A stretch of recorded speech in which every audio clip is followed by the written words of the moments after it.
Even अब RT act का part 3 है ये। तो धारा 13 में क्या है, नो फीस। नो फीस यानी कि उसको फीस नहीं लेनी है। कोई विद्यालय फीस नहीं लेगा आरटी एक्ट के तहत। तो कोई विद्यालय अगर इसका उल्लंघन करता है तो प्रति व्यक्ति ली गई फीस शुल्क का कैपिटेशन शुल्क का 10 गुना लेगा। अगर प्रवेश परीक्षा शुल्क लेता है तो क्या लेगा, 25,000 रुपये जुर्माना लेगा। और इसके बाद भी अगर वो नहीं मानता है तो 50,000 रुपये जुर्माना लगेगा। हो गया धारा 13 नो फीस। धारा 14 सिर्फ धारा 13 में फीस तो कौन ली, पर धारा 14 बोलेगी सर मेरे पास कोई आयु का सबूत नहीं है। अरे तू तो आयु को सबूत को नहीं तो ही अजा आ गया। धारा 14 में बोलेगा आयु को सबूत को नहीं तो भी आ जा। नहीं सर मैं आज को नहीं आऊँ, मैं कल आऊँ। तो वो धारा 15 में है कि 15 से 30 सितंबर, 15 का डबल हो जाएगा 30 सितंबर। 30 सितंबर या उसके बाद भी प्रवेश मना नहीं किया जाएगा।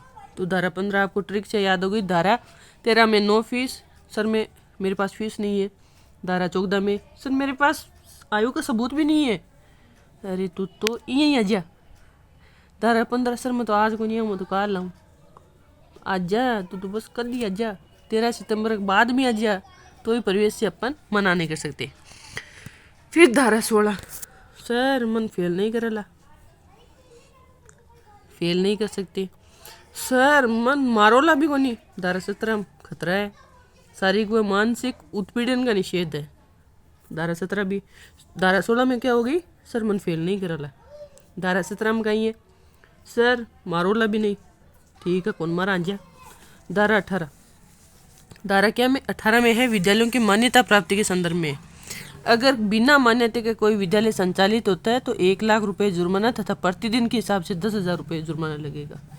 यानी धारा 18 में क्या है, विद्यालयों की मान्यता है।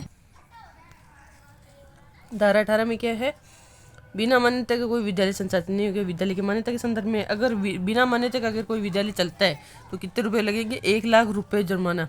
अगर फिर भी चलता है तो प्रतिदिन के हिसाब से 10,000 रुपये जुर्माना लगेगा। फिर है धारा 19 विद्यालय के मानकों के संदर्भ में। उसी से धारा 20 में हो गई आरटी के मानक है।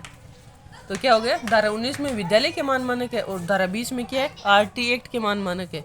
और ये याद रखना, ये क्वेश्चन अभी पूछा गया था कि आरटी एक्ट के मानकों में कौन संशोधन कर सकता है, तो केंद्र सरकार कर सकती है। फिर धारा 21 में आ गई एसएमसी और धारा 21 में एसएमसी हो गई और धारा 22 में एसएमसी के कार्य हो गए। धारा 23 में शिक्षक की योग्यता और अयोग्यता का उल्लेख हो गया। मैंने ऐसे याद कर रखा है कि 2 से बनता है योग्यता और अयोग्यता बढ़ा है तो 3 से अयोग्यता हो गया। फिर धारा 24 में शिक्षकों के कर्तव्य हुए समस्या समाधान के संदर्भ में आ गए। फिर धारा 25 में छात्र शिक्षक अनुपात आ गया।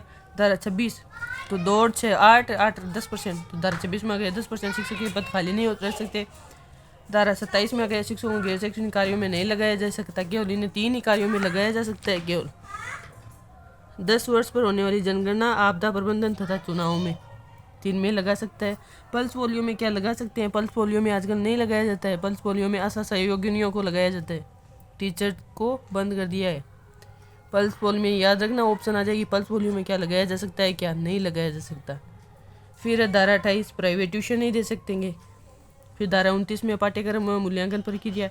धारा 30 में कक्षा 1 पूरी होने तक बालकों को बोर्ड परीक्षा में बैठना आवश्यक नहीं है। धारा 30 में याद रखना कि कक्षा 1 से 8 तक पूरी नहीं होगी तब तक उनको बोर्ड परीक्षा दिलाने की आवश्यकता नहीं है।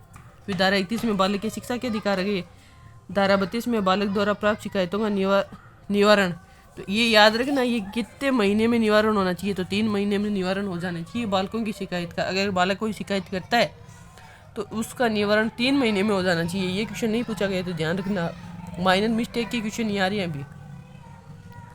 फिर धारा 33 केंद्र सरकार द्वारा राष्ट्रीय सलाहकार परिषद का गठन। तो इसमें भी 17 मेंबर 1 + 14 टोटल 15 मेंबर होंगे। फिर धारा 14 में राज्य सलाहकार परिषद का गठन है, इसमें भी 15 मेंबर होंगी। Thank you. 34 तक धारा करवा दी है मैंने, 38 धारा है। तो ज़्यादा से ज़्यादा मोस्ट जो धारा थी वो मैंने करवा दी है शॉर्ट एंड स्वीट में। तो धारा से एक भी क्वेश्चन बाहर नहीं जाएगा आपका। Thank you.